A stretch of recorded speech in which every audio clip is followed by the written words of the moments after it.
सुप्रभात प्यारे बच्चों। हिंदी कक्षा की डिजिटल पाठशाला में आप लोगों का एक बार फिर से स्वागत है।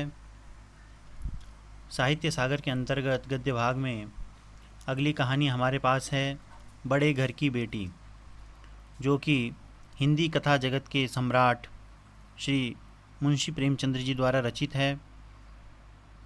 मुंशी प्रेमचंद्र जी जो कि सामान्य जन यानी आम जनमानस की समस्याओं से जुड़कर कथा लिखने वाले कहानीकार थे। उनकी कहानियों में ग्रामीण जीवन की और उनकी समस्याओं की विस्तृत अभिव्यक्ति मिलती है। उनका विचार था कि भारत देश की विशाल जनसंख्या गांवों में रहती है, अतः उनके दुखों को समझना बहुत ही अनिवार्य है। प्रेमचंद्र जी का जन्म 31 जुलाई सन 1880 ईस्वी में वाराणसी में हुआ था। इनका नाम धनपत राय था और जब ये छोटे ही थे, बचपन में ही, तो इनके पिताजी का देहांत हो गया था, जिस कारण से इन्हें घोर आर्थिक संकट सहना पड़ा था। लेकिन बाद में मैट्रिक के बाद ये एक प्राथमिक विद्यालय प्राइमरी स्कूल में क्या बन गए, अध्यापक बन गए थे। और इसके साथ ही उन्होंने अपनी उच्च शिक्षा को भी जारी रखा। उनके जीवन का संघर्ष कई कहानियों में साकार हो उठता है। इस कहानी के माध्यम से भी प्रेमचंद्र जी ने यह कहने का संकेत किया है, यानी यह संदेश दिया है इस कहानी के माध्यम से कि जो पारिवारिक स्नेह है और सामंजस्य को बनाए रखने में जो घर की जो बहुएं होती हैं, बधुएं होती हैं, उनकी एक महत्वपूर्ण भूमिका होती है। जो बड़े घर की बेटियां होती हैं, अपने विवेक से, अपनी बुद्धिमानी से, अपने गुणों से, अपने संस्कारों से बिगड़ी हुई बात को संभाल लेती हैं और परिवार को टूटने से बचा लेती हैं।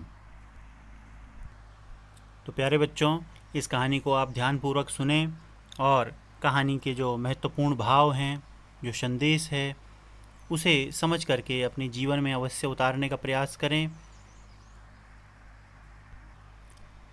क्योंकि यही एक लेखक अथवा कहानीकार के लिखने का उद्देश्य होता है, जिससे कि दूसरे लोगों के जीवन में सकारात्मक परिवर्तन अवश्य आए। तो आइए कहानी प्रारंभ करते हैं। बड़े घर की बेटी। कहानी कुछ इस प्रकार है कि बेनी माधव सिंह गौरीपुर गांव के जमींदार और नंबरदार थे। उनके पितामह यानी दादाजी किसी समय बड़े धन धान्य से संपन्न थे, यानी बहुत अमीर थे। गांव का पक्का तालाब और एक भव्य मंदिर उन्होंने बनवाया था, क्योंकि वह बहुत अमीर थे उस समय। लेकिन बेनी माधव सिंह की वर्तमान जो हालत थी, वह इस लायक भी नहीं थी कि अब उस पक्के तालाब और मंदिर की वे मरम्मत करवा सकें। वह उनके लिए बहुत मुश्किल था। बेनी माधव सिंह अपनी आधी से अधिक संपत्ति वकीलों को भेंट कर चुके थे, यानी मुकदमेबाजी, कोर्ट केस वगैरह में उनका जो है काफ़ी धन समाप्त हो चुका था। और कुल मिलाकर के जो अब उनकी जो वर्तमान आय थी, वह 1000 रुपये वार्षिक से अधिक नहीं थी। जो बेनी माधव सिंह थे ठाकुर साहब, उनके 2 बेटे थे। जो बड़ा बेटा था उसका नाम था श्रीकंठ सिंह, और जो छोटा बेटा था उसका नाम था लाल बिहारी। तो जो श्रीकंठ सिंह था, उसने अकथ परिश्रम करके और बीए की डिग्री प्राप्त कर ली थी, और अब वह एक दफ्तर में नौकरी करता था। जबकि जो छोटा लड़का था लाल बिहारी, वह दोहरे बदन का जो है सजीला जवान था, पहलवान गिरी करता था, भरा हुआ मुख है ना, चौड़ी छाती, और पहलवानों की तरह ही वह भैंस का 2 सेर ताज़ा दूध सवेरे उठ कर के पी जाता था। दोनों भाइयों की जो शारीरिक दशा थी, बिल्कुल विपरीत थी। जो श्रीकंठ सिंह थे, वह पढ़ाई लिखाई में मशगूल रहते थे, और कह सकते हैं कि जो बीए की जो डिग्री लेने में ही उन्होंने अपने जो पूरा जो शरीर था, मानो कि उसको निर्बल और चेहरे को कांतिहीन बना दिया था। हालांकि जो श्रीकंठ सिंह थे, उन्होंने अंग्रेजी की डिग्री प्राप्त की थी। इसके बावजूद भी जो पाश्चात्य सामाजिक प्रथाओं के वे विशेष प्रेमी नहीं थे, यानी वे भारतीय जो सभ्यता है, जो संस्कृति है, उससे प्रेम करते थे। और जो भी अवसर उनको मिलता था भारतीय संस्कृति के जो प्राचीन जो त्यौहार हैं जैसे रामलीला इत्यादि है, तो वे उसमें सम्मिलित होकर के किसी न किसी पात्र का अभिनय करते थे। प्राचीन सभ्यता का गुणगान उनकी प्रकृति का प्रधान अंग था, यानी वे उसका सम्मान करते थे। और इसके साथ ही सम्मिलित कुटुंब के तो वे एकमात्र उपासक थे, अर्थात वे जॉइंट फैमिली में रहने का क्या करते थे, पक्षधर थे वे सम्मिलित कुटुंब में रहने के। वे सभी को यही शिक्षा देते थे, सीख देते थे कि हमें सम्मिलित कुटुंब में रहना चाहिए। जबकि पाश्चात्य जो सामाजिक प्रथाएं हैं वे उनका बहुत ज़ोर से क्या करते थे, निंदा करते थे और तिरस्कार करते थे। साथ ही उनका यह मानना था कि जो आजकल की स्त्रियां हैं उनको परिवार के साथ, कुटुंब के साथ मिलजुल कर रहने में जो अरुचि होती है वह उसे जाति और देश के लिए हानिकारक समझते थे। अर्थात यदि परिवार बिगड़ जाए तो फिर वह क्या है, देश के लिए नुकसानदायक है। यही कारण था कि गांव की ललनाएँ उनकी निंदक थी। बहुत सारी जो महिलाएं थी, नव विवाहित वधुएं, ठीक है, तो वे उनकी क्या करती थी, निंदा करती थी श्रीकंठ सिंह की। कोई कोई तो उन्हें अपना शत्रु समझने में भी संकोच न करती थी। स्वयं उनकी पत्नी को ही इस विषय में उनसे विरोध था। श्रीकंठ सिंह जिनकी पत्नी थी आनंदी, उनको भी इस विषय में विरोध था कि ऐसा नहीं होना चाहिए। वह कहती थी कि सम्मिलित कुटुंब में रहना अच्छी बात है, लेकिन यदि बहुत कुछ होने पर भी परिवार के साथ ठीक से निर्वाह नहीं हो पा रहा है, नहीं बन पा रही है, तो आए दिन की कलह से जीवन को नष्ट करने की अपेक्षा यह बेहतर है कि अपनी खिचड़ी अलग ही पकाई जाए, यानी कि अलग ही रहा जाए। हालांकि ऐसा नहीं था कि उसको अपने सास ससुर या देवर से, जेठ से घृणा थी, ऐसा कुछ भी नहीं था। लेकिन बस केवल इतना ही था कि अगर नहीं बन पा रही है तो अलग रहने में ही क्या है, समझदारी है, भलाई है परिवार की।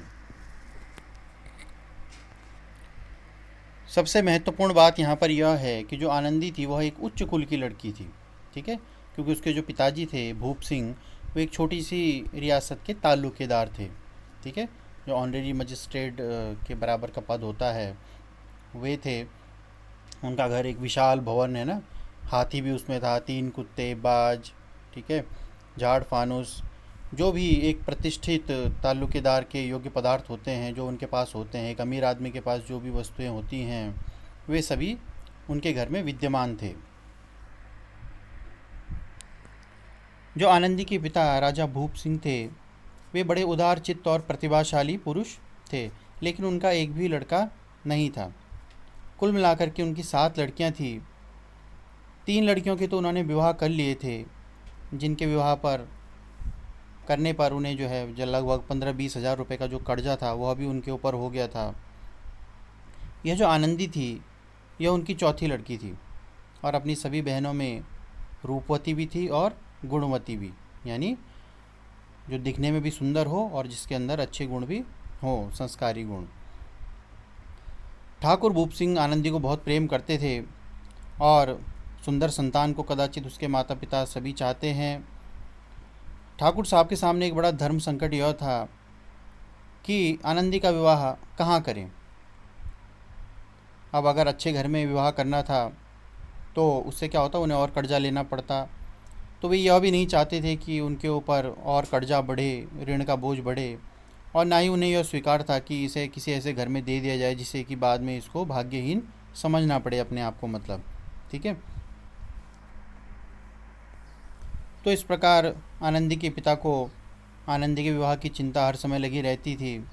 तो एक बार क्या हुआ कि जो श्रीकंठ सिंह थे वे उनके पास चंदा मांगने के लिए आए, क्योंकि वे ऐसे कार्य करते रहते थे।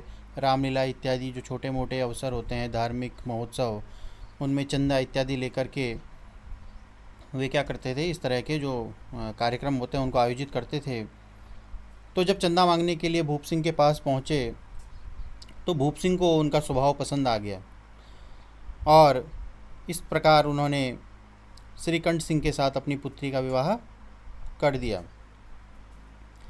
अब जो आनंदी थी अपने नए घर में आई तो यहाँ का जब रूप रंग उन्होंने देखा, रंग ढंग, ठीक है, जिस शान शौकत की उसको बचपन से आदत पड़ी हुई थी, उसका यहाँ पर नाम मात्र भी कुछ नहीं था। हाथी घोड़ों की बात तो बहुत दूर है ना, एक बैलगाड़ी तक वहाँ पर उनके घर पर नहीं थी। रेशमी स्लीपर भी अपने साथ वो लाई थी कि मतलब सुबह के समय भ्रमण इत्यादि पे जाऊंगी, लेकिन किसका बाग, कुछ नहीं वहाँ पर मौजूद था। यहाँ तक कि मकान में जो है खिड़कियाँ तक नहीं थी, न ज़मीन पर पक्का फर्श था, कुछ भी नहीं। जिसे कहते हैं कि एक सीधा साधा जो देहाती जो गृहस्थ का मकान होता है वह श्रीकंठ सिंह का था। लेकिन फिर भी जो आनंदी थी उसके अंदर ऐसे संस्कार थे।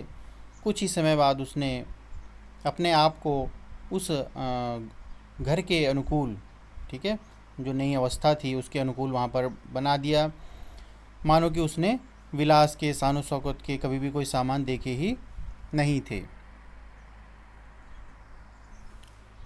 तो जैसा कि हमने आपको बताया कि श्रीकंठ सिंह बाहर नौकरी करते थे, शनिवार को घर आते थे, रविवार को घर पर रहते थे और फिर सोमवार को चले जाते थे, यानी हफ्ता भर आनंदी को अकेला ही रहना पड़ता था।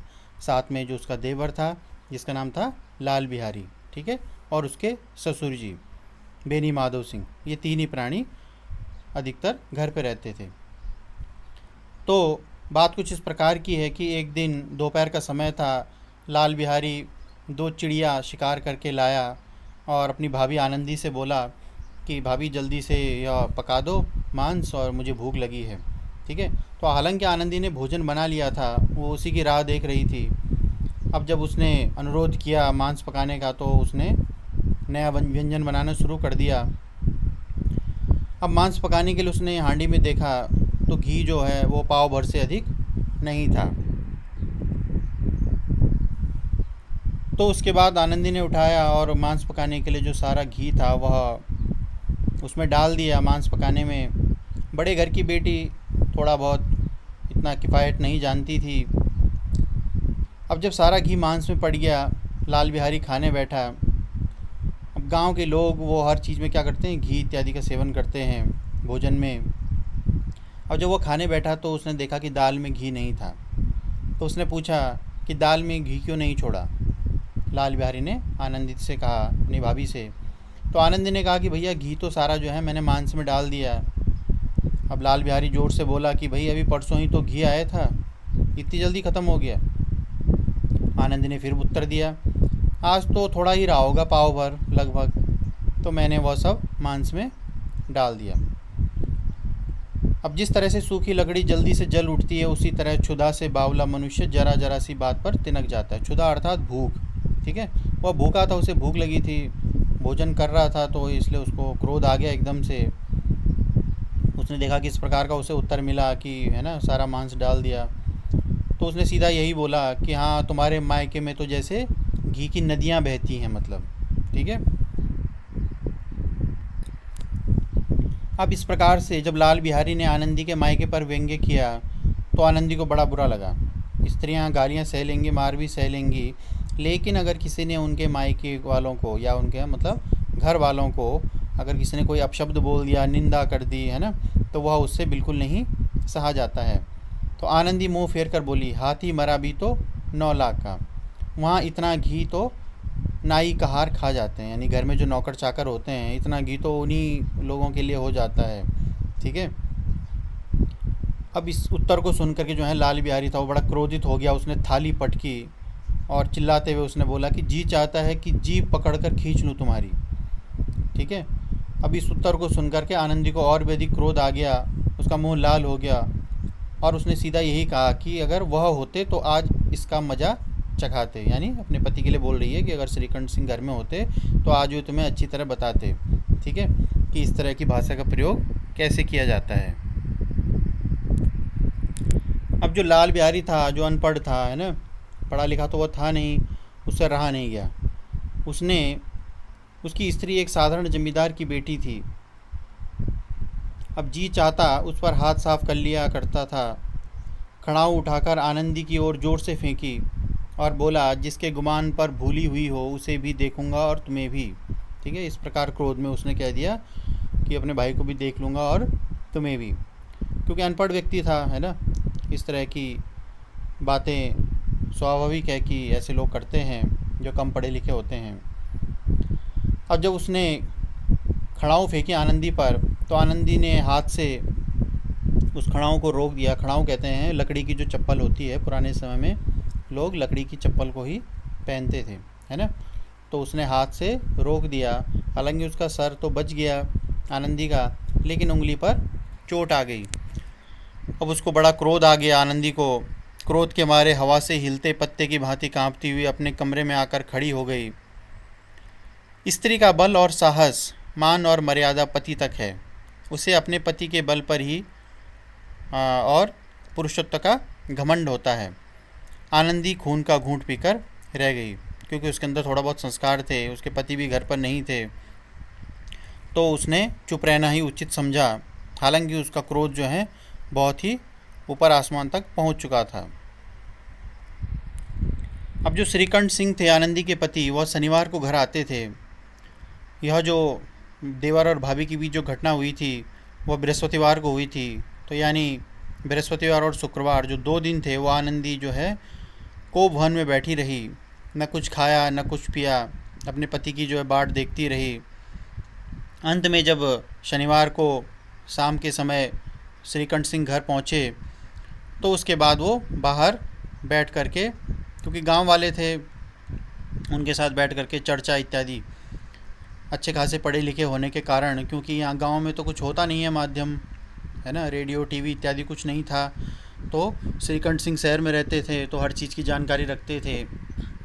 पेपर या रेडियो के माध्यम से जो भी समाचार इत्यादि होता था, तो वह घर आ करके और गांव वालों के साथ बैठ करके चर्चा करना, वार्तालाप करना उन्हीं बातों पर। तो गांव के सभी लोगों को इन बातों में बड़ा आनंद मिलता था, है ना। उन्हें खाने पीने की सुध भी नहीं रहती थी। श्रीकंठ सिंह को पिंड छुड़ाना मुश्किल हो जाता था उनसे। तो इसी तरह से शनिवार को भी आने के बाद 2-3 घंटे तक जो है आनंदी के जो 2-3 घंटे थे बड़े कष्ट में बीते। तो जब भोजन का समय आया, सब लोग चले गए, एकांत हो गया। तो जैसे ही एकांत हुआ, लाल बिहारी ने अपने भाई को अकेले में पा कर के और सीधा कहने लगा कि भैया आप ज़रा भाभी को समझा दीजिए कि वह मुँह संभाल करके बात किया करे, नहीं तो एक दिन अनर्थ हो जाएगा। और इसी तरह से श्रीकंठ सिंह के जो पिता थे, उन्होंने भी लाल बिहारी का साथ देते हुए बेटे की ओर से साक्षी दी कि हाँ, बहू बेटियों का यह स्वभाव अच्छा नहीं होता कि घर के जो मर्द हैं उनके मुँह वे लगे। लाल बिहारी ने फिर कहा कि वह बड़े घर की बेटी है तो क्या हुआ, हम भी कोई कुर्मी कुहार नहीं हैं, कोई नौकर चाकरी का काम नहीं करते हैं हम, ठीक है। अब इसके बाद जो श्रीकंठ सिंह थे वे चिंतित हो गए। लाल बिहारी ने कहा, पूछा लाल बिहारी से कि क्या बात हुई भाई। तो उसने कहा कि कुछ नहीं, अपने आप ही जो है मुझसे उलझ पड़ी कि मैके के सामने हम लोगों को वह कुछ समझती ही नहीं है, हर समय हमारा अपमान करती है तुम्हारी अनुपस्थिति में। इस प्रकार से जो बेनी माधव थे और लाल बिहारी थे, दोनों ने ही क्या कर दिया, श्रीकंठ सिंह के कान पहले ही भर दिए। अब इसके बाद श्रीकंठ सिंह भोजन इत्यादि करके आनंदी के पास गए, बैठी हुई थी क्रोध में। तो आनंदी ने पूछा श्रीकंठ सिंह से कि और मन तो ठीक है तुम्हारा, चित्त प्रसन्न है। तो श्रीकंठ सिंह बोले कि हाँ बहुत प्रसन्न हूँ, पर यह बताओ कि तुमने आजकल घर में यह क्या उपद्रव मचा रखा है। अब आनंदी को तो जैसे उसकी त्योरियाँ चढ़ गई, है ना, भौहें तन गई उसकी, झुंझलाहट के मारे उसके बदन में जो है आग सी लग गई, और बोली कि जिसने तुम में यह आग लगाई है उसे पाऊँ तो उसका मुंह झुलस दूँ, यानी जिसने मेरे बारे में तुम्हें भड़काया है, अगर वह मुझे मिल जाए तो मैं उसको झुलस दूँ। श्रीकंठ सिंह ने पूछा, भैया इतनी गर्म क्यों हो रही हो, बात तो बताओ ज़रा। तो आनंदी ने बोला कि फिर अरे क्या बताऊँ, यह सब मेरे भाग्य का फेर है, नहीं तो एक गंवार छोकरा जिसको कि चपरासीगिरी करने तक की तमीज़ नहीं है ना, उसने वह मुझे खड़ाऊ से नहीं मारता। तो श्रीकंठ सिंह ने तब पूछा गंभीर होकर के कि साफ साफ बताओ भैया बात क्या हुई, मुझे तो कुछ पता ही नहीं है। तो आनंदी ने पूरी घटना का विवरण बता दिया कि परसों तुम्हारा भाई जो है चिड़िया मार करके लाया और उसने मुझे मांस पकाने को कहा, और मैं तो पहले ही भोजन बना चुकी थी। तो उसके बाद जो मांस पकाने के लिए मैंने जो पाव भर बचा हुआ घी घर में था वह उसमें डाल दिया। अब जब उसको दाल में घी नहीं मिला तो वह बिना बात के मेरे मैके को बुरा भला कहने लग गया। मैंने भी कहा कि भैया इतना घी तो वहाँ पर नौकर चाकर खा जाते हैं, इसमें कौन सी बड़ी बात है। बस इतनी सी बात पर जो वो अन्यायी है तुम्हारा भाई, उसने मुझे खड़ाऊ दे के मार दिया। ठीक है, यदि मैं हाथ से नहीं रोकती तो मेरा सर फट जाता। चाहो तो उसी से पूरी घटना की जानकारी या सच्चाई पूछ लो, जान लो। अब इसके बाद जब श्रीकंठ सिंह के सामने असल सच्चाई आई तो उन्हें बहुत क्रोध आ गया, उनकी आंखें लाल हो गई। अब बोला कि यहाँ तक हो गई ये बात कि इस छोकरे का यह साहस। आनंदी स्त्रियों के स्वभाव के अनुसार रोने लग गई, क्योंकि आंसू तो स्त्रियों की पलकों पर रहते हैं। श्रीकंठ सिंह बड़े धैर्यवान और शांति पुरुष थे, उन्हें बहुत कभी कभार ही गुस्सा आता था, और ऊपर से स्त्रियों के आंसू पुरुष की क्रोधाग्नि भड़काने में तेल का काम करते हैं। रात भर करवटें बदलते रहे श्रीकंठ सिंह, और इस उद्विग्नता के कारण उन्हें नींद भी नहीं आई, एक पलक भी उन्होंने नहीं झपकी। सुबह सुबह ही अपने पिताजी बेनी माधव के पास जाकर के बोले कि भैया इस घर में अब मेरा निर्वाह नहीं हो सकता, अब मैं इस घर में नहीं रह सकता पिताजी। तो इस प्रकार की बात जब बेटे ने पिताजी से की तो पिताजी जो है बड़े हतप्रद हो गए, क्योंकि श्रीकंठ सिंह कभी ऐसी बात करते ही नहीं थे। इस तरह की विद्रोहपूर्ण बातें कहने पर श्रीकंठ सिंह ने कितनी ही बार अपने मित्रों को आड़े हाथों लिया था। जब उनके जो दूसरे मित्र थे गांव में, वो ऐसी बातें करते थे, है ना, कि बीवी के साथ बुरा बर्ताव कर दिया, ये सो अब हम घर में नहीं रहेंगे, छोड़ देंगे, साथ में नहीं रहेंगे, तो वह क्या करते थे, आड़े हाथों लेते थे, समझाते थे। लेकिन दुर्भाग्य की बात यह है कि आज स्वयं उनके साथ यह घटना घटी है, तो उन्हें यह बात कहनी पड़ी, है ना। इसलिए कहते हैं कि दूसरे को उपदेश देना सरल होता है, बहुत सहज होता है। तो यह कहने के बाद बेनी माधव सिंह घबरा उठे और बोले। अब पिताजी ने श्रीकंठ सिंह को बोला कि क्यों भाई, क्या बात हो गई। तो श्रीकंठ सिंह ने सीधी सीधी बात बोली कि भैया मुझे भी अपने मान प्रतिष्ठा का कुछ विचार है। अब इस घर में अन्याय का और हठ का प्रयोग हो रहा है, अपनी अपनी मनमानी हो रही है। जिनको बड़ों का आदर सम्मान करना चाहिए वे उनके सिर चढ़ते हैं। मैं तो नौकरी करता हूँ, घर पर तो रहता नहीं हूँ, और यहाँ पर मेरे पीठ पीछे जो है मेरी स्त्री पर जो है खड़ाऊ और जूतों की बौछार हो रही है। यह बड़ी चिंताजनक विषय है मेरे लिए। कोई एक दो बातें कह ले, चलो बातों तक ही सीमित रहे, तब भी कोई बात नहीं, यहाँ तक तो मैं सह लूँगा। लेकिन मैं यह कदापि सहन नहीं करूँगा कि जो है इस प्रकार का अन्यायपूर्ण आचरण मेरी स्त्री के साथ घर पर हो, मेरी अनुपस्थिति में। श्रीकंठ सिंह हमेशा अपने पिताजी का आदर करते थे, तो ऐसी परिस्थिति में बेनी माधव कुछ जवाब न दे सके। जब उन्होंने इतनी बड़ी बात कह दी कि मैं इस घर में नहीं रह पाऊँगा और ऐसा आचरण मेरी स्त्री के साथ हो रहा है, तो ऐसे तेवर देख करके जो इसके पिताजी थे श्रीकंठ सिंह के, वे क्या रह गए, अवाक रह गए, कुछ नहीं कह पाए। केवल इतना ही बोला उन्होंने कि बेटा तुम बुद्धिमान होकर ऐसी बातें करती हो। अरे स्त्रियां तो घर का सत्यानाश कर देती हैं, उनको ज़्यादा सर में नहीं चढ़ाना चाहिए। तो श्रीकंठ सिंह तो पढ़े लिखे थे, समझदार थे, तो उन्होंने क्या कहा, उत्तर दिया। उन्होंने कहा कि पिताजी मैं जानता हूँ और आपके आशीर्वाद से ऐसा नहीं है कि मैं मूर्ख हूँ। आप स्वयं भी जानते हैं कि मेरे ही समझाने बुझाने पर इस गांव में बहुत सारे घर संभल गए थे, जिनको हमने टूटने से बचाया। पर जिस स्त्री की मान प्रतिष्ठा का मैंने ईश्वर के दरबार में शपथ ली है, प्रतिज्ञा की है कि नहीं है, मुझे उत्तर देना पड़ेगा। और ऐसी मेरी स्त्री जिसके प्रति घोर अन्याय हो रहा है, पशु के समान व्यवहार हो रहा है, मैं ऐसा सहन नहीं कर सकता। यह मेरे लिए असह्य है। आप सच मानिए, मेरे लिए यही कुछ कम नहीं है कि लाल बिहारी को कुछ दंड नहीं दिया मैंने अभी तक।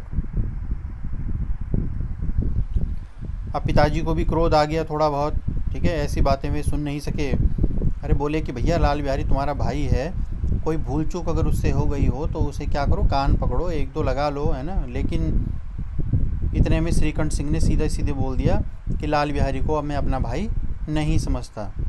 तो बेनी सिंह माधव बोले कि स्त्री के पीछे ऐसा बोल रहे हो। श्रीकंठ सिंह कहने लगे नहीं, जो उसने जो क्रूरतापूर्ण और अविवेकपूर्ण यानी जो मूर्खतापूर्ण उसने कार्य किया है, इस कारण से अब वह मेरा भाई नहीं है और मैं उसके साथ इस घर में नहीं रह सकता हूँ। इसके बाद थोड़ी देर तक दोनों ही चुप रहे। ठाकुर साहब अपने बेटे श्रीकांत सिंह को उसका क्रोध को शांत करना चाहते थे, लेकिन वे यह स्वीकार नहीं करना चाहते थे कि उनका जो छोटा बेटा है उसने कोई अनुचित काम किया है, लाल बिहारी ने कोई गलत काम किया है, वे इसे स्वीकार नहीं कर पा रहे थे। अब इसी बीच जब ये सब बातें हो रही थी तो गांव के कई लोगों तक यह बात पहुंच गई कि जो श्रीकंठ सिंह है वह घर छोड़कर जाने की बात कह रहे हैं। अब यह तमाशा देखने के लिए गांव के जो लोग थे, है ना, वे हुक्का चिलम पीने के बहाने वहाँ पर आकर बैठने लग गए। कई स्त्रियों ने जब यह सुना यह बात कि ऐसी ऐसी बात है तो उन्हें बड़ा हर्ष हुआ, खुश हो गए वो। ठीक है, अब उनके मन की जो इच्छा थी वो पूरी होने वाली थी, है कि नहीं। दूसरे को तो खूब उपदेश देता रहता था और आज स्वयं के घर में ऐसा हो रहा है, तो यह तमाशा देखने के लिए वहाँ पर भीड़ जुटने लगी। क्योंकि कई सारे लोग ऐसे होते हैं गांव में कि जो कि क्या करते हैं, दूसरे का भला नहीं चाहते, है ना, मन ही मन उनसे जलते हैं। वे कहा करते थे कि श्रीकंठ सिंह अपने बाप से दबता है इसलिए वह दब्बू है, उसने विद्या पढ़ी है इसलिए वह किताबों का कीड़ा है। बेनी माधव सिंह उसकी सलाह के बिना कोई काम नहीं करते, यह उनकी मूर्खता है। और इस प्रकार से इन जो महानुभाव हैं उनकी शुभकामनाएं आज पूरी होती दिखाई दे रही थी। तो अलग अलग बहानों से लोग वहाँ पर आने इकट्ठा हो गए, कोई हुक्का पीने के बहाने, कोई रसीद दिखाने के बहाने। अब जो बेनी माधव सिंह थे, अनुभवी व्यक्ति थे, वे लोगों के इन भावों को ताड़ गए कि ये लोग आ क्यों रहे हैं। तो उन्होंने मन ही मन निश्चय किया चाहे कुछ भी हो जाए, लेकिन इन द्रोहियों को मैं ताली बजाने का अवसर नहीं दूंगा, ये जो हमसे जलते हैं इनको मैं खुश होने का मौका नहीं दूंगा।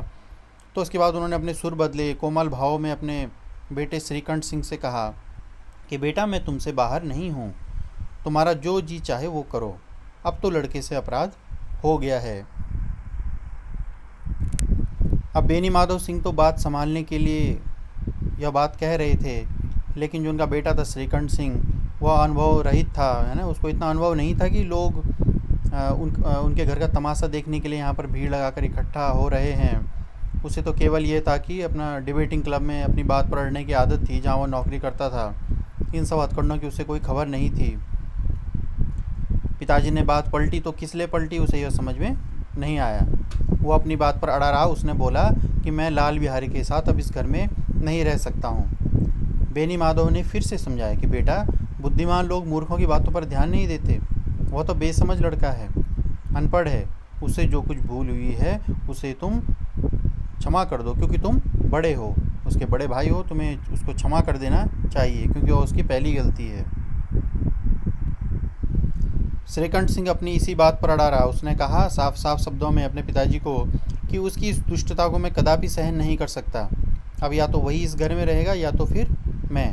अगर वह आपको अधिक प्यारा है तो फिर मुझे इस घर से जाने की इजाज़त दे दीजिए, मैं अपना भार खुद संभाल लूँगा। और यदि आप मुझे रखना चाहते हैं तो उससे कहिए कि जहाँ जाना हो चला जाए, बस यही मेरा अंतिम निश्चय है और कुछ नहीं। अब जो लाल बिहारी था वह पिताजी की और अपने भाई की बातें सब सुन रहा था चौखट से खड़े होकर के। वह अपने भाई का बड़ा आदर करता था और उसे कभी इतना साहस, उसने दुस्साहस ऐसा नहीं किया कि अपने भाई के सामने बैठ कर के वह हुक्का पी ले या पान खा ले। पिताजी के सामने तो वह ज़्यादा लिहाज नहीं करता था इन बातों का। इसी प्रकार श्रीकंठ सिंह का भी अपने भाई पर बड़ा स्नेह था। कभी उन्होंने उसको डांट नहीं लगाई थी। जब भी वे इलाहाबाद से आते तो कोई ना कोई चीज़ उसके लिए ज़रूर लाते थे। अब उसको पहलवानगिरी का शौक़ था तो उसके लिए जो मुगदर की जो जोड़ी होती है जिसे जिम करते हैं, है ना, तो वह ला कर के दी। इसी तरह से पिछले साल जब अपने से 1.5 गुना, है ना, जोड़े जवान यानी 1.5 गुना ज़्यादा जो बलशाली जवान था उसको नाग पंचमी के दिन लाल बिहारी ने दंगल में पछाड़ दिया था, तो उन्होंने खुश होकर के ही उसे अखाड़े में ही गले लगाया और उस पर 5 रुपये लुटा दिए थे। ठीक है, उसमें 5 रुपये बहुत बड़ी बात होती थी। तो इस प्रकार ऐसे भाई के मुंह से ऐसी हृदय विदारक बात को सुनकर लाल बिहारी को बड़ी ग्लानि हुई, पश्चाताप होने लगा, वह फूट फूट कर रोने लगा। इसमें कोई संदेह नहीं था कि वो अपने किए पर पछता रहा था। भाई के आने से एक दिन पहले तक वह इसी कश्मकश में था कि पता नहीं भैया क्या कहेंगे, मैं उनके सामने कैसे जाऊंगा, उनसे क्या बोलूँगा, कैसे बोलूँगा, उनसे नज़रें कैसे मिलाऊंगा। उसको ये लगा था कि शायद भैया उसको बुला करके समझा देंगे, लेकिन उस आशा के ठीक विपरीत आज उसने अपने भाई को एक निर्दयता की मूर्ति बने हुए पाया, बिल्कुल, है ना। हालांकि जो लाल बिहारी था वो मूर्ख था, लेकिन उसका मन कह रहा था कि उसके जो भाई हैं वह उसका क्या कर रहे हैं, उसके साथ अन्याय कर रहे हैं। यह न्याय नहीं है भाई, वह मुझे मारते पीटते बुरा भला कहते, लेकिन जो घर छोड़कर जाने की वो बात कह रहे हैं वह अन्यायपूर्ण है। उसे यही लग रहा था कि जो उनके भाई हैं वह उसे बुला करके दो चार बातें कहते, दो चार तमाचे लगा देते, है ना, तो उसे इतना दुख नहीं होता।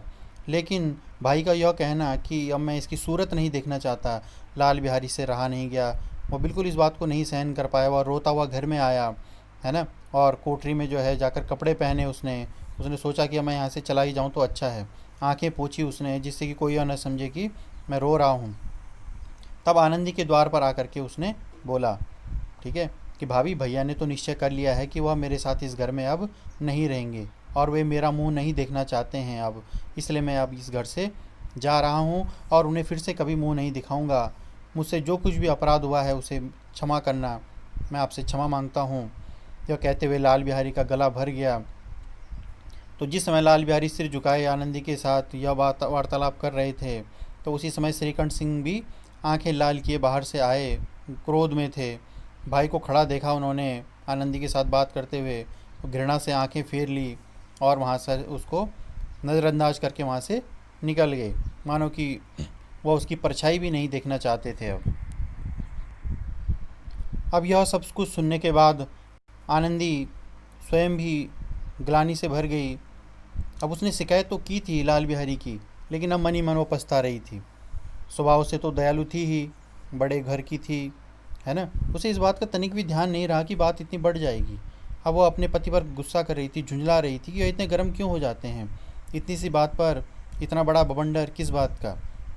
उसे यह लगा कि कहीं अब वह मुझे साथ में इलाहाबाद चलने के लिए ना कहें, मतलब साथ ही घर छोड़ने के लिए, है ना, तो मैं कैसे क्या करूँगी।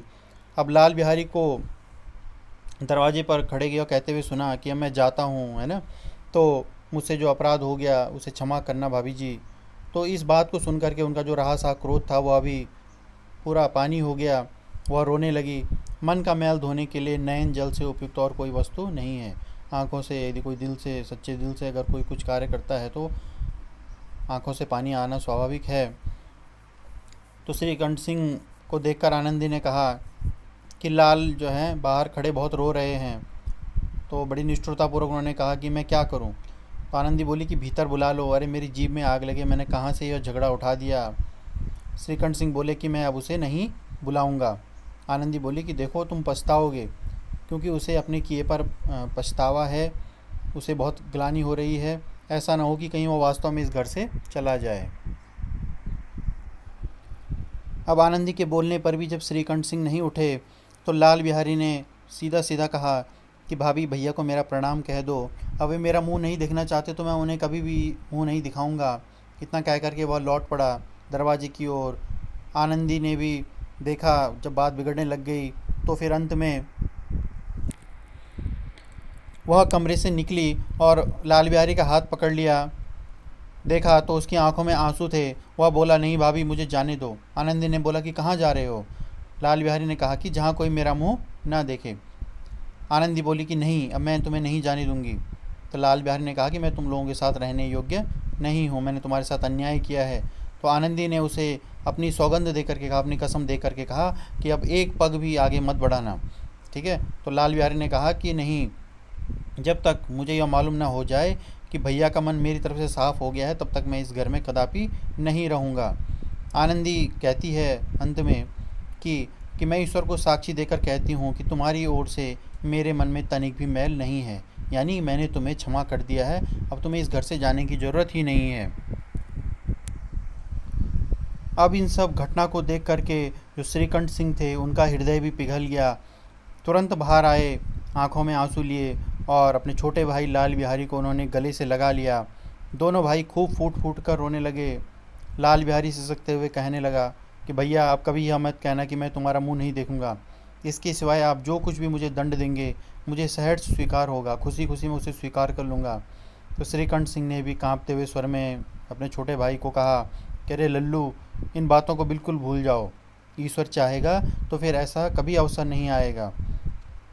बेनी माधव सिंह जो कि बाहर से आ रहे थे, देखा दोनों भाई गले मिल रहे हैं और आनंद से पुलकित हो रहे हैं, तो यह देख करके मन ही मन कहने लगे कि देखो, बड़े घर की बेटियां ऐसी ही होती हैं जो कि बिगड़ा हुआ काम बना लेती हैं। गांव में भी जिसने भी यह वृत्तांत सुना, यह घटना सुनी, तो उसी ने इन शब्दों में आनंदी की उदारता को सहारा कि बड़े घर की बेटियां ऐसी ही होती हैं। तो बच्चों, इस कहानी के माध्यम से आपने देखा कि किस तरह से आनंदी ने अपनी सूझबूझ से, अपने विवेक से, है ना, बिगड़ी हुई बात को संभाल लिया और एक घर को टूटने से बचा लिया, जिससे वास्तव में यह साबित होता है कि जो बड़े घर की बेटियां होती हैं वे जो अपने गुणों के कारण, सद्गुणों के कारण, अपने संस्कारों की वजह से परिवार में प्रेम और सामंजस्य को बनाए रखती हैं, इसीलिए वे बड़े घर की बेटी कहलाती हैं। तो बच्चों, इस कहानी का आप पाठ्यपुस्तक के माध्यम से भी एक दो बार अच्छी तरह से अवलोकन अवश्य करें। वर्कबुक के माध्यम से भी जो मुख्य बिंदु हैं उनको देखें और इस कहानी का जो मार्मिक प्रसंग है, भाव है, उसे समझने का प्रयास अवश्य करें। आज के लिए बस इतना ही।